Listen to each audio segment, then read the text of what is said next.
Hello and welcome to 3D Nato. Inspired by the I Am the Moon album from Tedeschi Trucks band, I've created a step-by-step Blender tutorial to show you how to design a stunning moon scene. To begin, press A to select all objects in the scene and then press X to delete them. This clears everything so we can start fresh. For this tutorial, I'm going to use the plane to sphere technique. Press Shift+A to add a new object, go to Mesh and choose Plane. Switch to the top view and press Tab to go to Edit mode. Now we need to transform this 2x2 plane into a 2x4 rectangle. Press S to scale, then press X to lock the scale into the X-axis. Type 2 to double the size and press Enter to confirm. At this point, it is just a simple rectangle with 4 vertices, 4 edges, and a single face. To be able to turn this into a sphere, we need to subdivide the mesh. That means adding more geometry. First, let's subdivide this rectangle into 2 squares. Press Ctrl+R to create a loop cut, enter once to set the number of cuts, and again to confirm the position. These steps make sure that when we subdivide further, the face stays square instead of stretched. Next, press A to select all, right mouse, and choose Subdivide. In the bottom left corner, expand the Subdivide menu and set the number of cuts to 10. Now the mesh has plenty of detail, perfect for shaping into a sphere. The base mesh is ready. Press Tab to exit Edit mode, F2 to rename the object, and call it Moon. Let's create the material.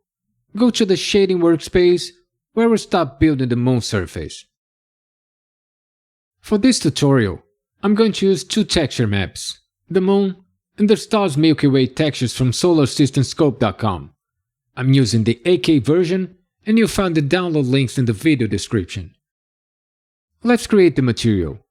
Click here to add a new material and rename it Moon. Now we need to add some nodes. Press Shift+A to add, go to Texture and add an image texture node for the moon texture. Press Shift+A to add, go to Color and add a mixed color node. This blends 2 colors together and we'll use it to add a bluish tint to the moon. Press Shift+A to add, go to Color and add a Gamma node. This one will be used to add contrast to the texture, especially after we increase the emission strength. Now let's connect these nodes to actually build the material. On the Image Texture node, click Open, load the AK Moon JPEG and connect the color output to the Mix Color A input. Connect the Mix Color result to the Gamma node's color input. Connect the Gamma output to the Principal Shader's base color. The base color controls the overall color of the material. Connect the Gamma output to the Principal Shader's roughness. Roughness controls how shiny or matte the surface looks, and it will boost the glare effect. Connect the Gamma output to the Principal Shader's emission color and set the emission strength to 20. Emission controls the color and strength of the light coming from the material. Let's add a bluish tint to the moon. Set the Mix Color node's blending mode to multiply and the factor to 1. For color B, set the hue to 0.6, saturation to 0.2 and value to 1. And to boost the contrast, set the gamma to 2. The material is complete, so let's go to the UV editing workspace to show you something. Here we can see Blender did a great job applying the correct scale to this UV island. If yours look the same, you can skip ahead to the next chapter. But if it looks different, like this, let me show you how to fix it. With the UV island selected, go to the UV editor. Press R to rotate, type 90 to rotate it 90 degrees, and press Enter to confirm. Next, go to the UV menu, enable Constraint to Image Bounds, press G to grab, and move the island to the bottom left corner. Press period, set the pivot point to 2D cursor, then press S to scale, and adjust it so the island fits properly. Another issue that can happen is an inverted island. That's when the texture in the UV editor doesn't match what you see in the 3D viewport. To fix this, press period, set the pivot point to bounding box center, right mouse, and choose Mirror X. But since mine was already correct, I'll just undo that step. Now that the material is applied with the correct scale, let's add some modifiers to turn this into a sphere. So let's go back to the Layout workspace. On the right side, open the Modifiers tab. Click Add Modifier, go to Deform, and add a simple deform modifier. Set it to bend, change the angle to 180 degrees, and set the axis to X. You'll notice nothing happened. That's because we need to rotate the plane first. Switch to the left view, press Alt to rotate, type 90, and press Enter to confirm. Still nothing. That's because the rotation hasn't been applied yet. Press Ctrl+A to apply, and then apply rotation. Now the plane bends into a semicircular shape along the x-axis. To close the sphere, go back to the top view.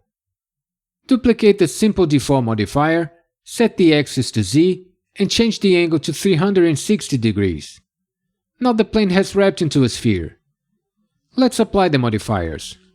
With the mouse cursor over the modifier, press Ctrl+A to apply them. Just make sure to apply them in order, from top to bottom. Next, we need to clean up duplicate vertices created by the simple deform. Press Tab to go to Edit Mode, M to merge by distance, then Tab again to exit Edit Mode. Now let's set the origin point to the center of the sphere. Go to the Object menu, then Set Origin, and select Origin to Geometry. To place the sphere at the center of the scene, press Shift+S to snap, and select Selection to Cursor. We just need a couple more modifiers to finish. With the sphere selected, press Ctrl+2 to add a Level 2 Subdivision Surface modifier, then right mouse, and choose Shade Smooth. Now let's switch to the front view to check the shape. Here you can see it's not a perfect sphere yet. There are pointy ends at the top and bottom. To fix this, go back to the Modifiers tab, click Add Modifier, go to Deform, and add a Cast modifier. Make sure it's set to Sphere, all axes are selected, and set the factor to 1. Now the moon is a perfect sphere. Let's add a camera to the scene. While still in the front view, press Shift+A to add and select Camera. To align the current 3D viewport with the camera's view, press Ctrl+Alt plus Numpad 0.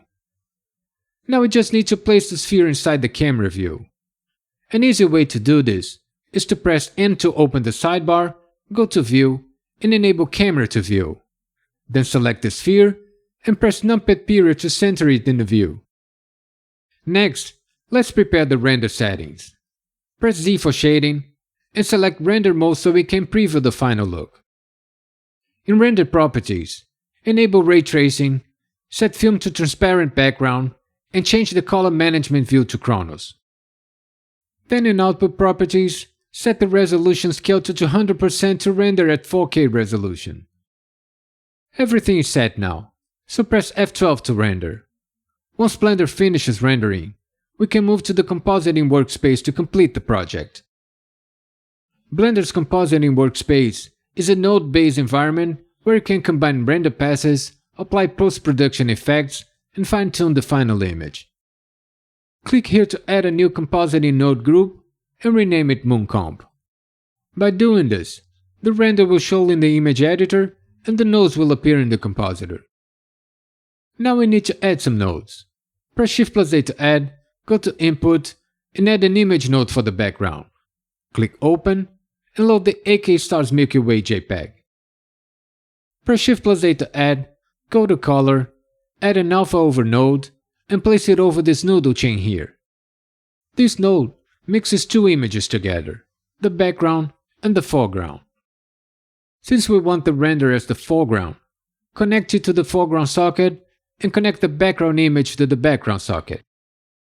As this is an AK background image, we could just leave it like this, but I'll scale it down to show you how. Press Shift+A to add, go to Transform, and add a Scale node. Place it between the background image and the alpha over node. Now just set the X scale to 0.5 and the Y scale to 0.6. For the final touch, let's add a glow to the moon. Press Shift+A to add, go to Filter, and add a glare node. Place it between the render and the alpha overnode. Set the type to fog low and the quality to high. In highlights, set the threshold to 0.1. For tint color, set the hue to 0.6 and saturation to 0.2. And for glare size, set it to 1. Now just press F12 to render. You should see the moon glowing softly against the starry background. And with that, the I am the moon scene is complete. If you found this tutorial helpful, don't forget to give it a like.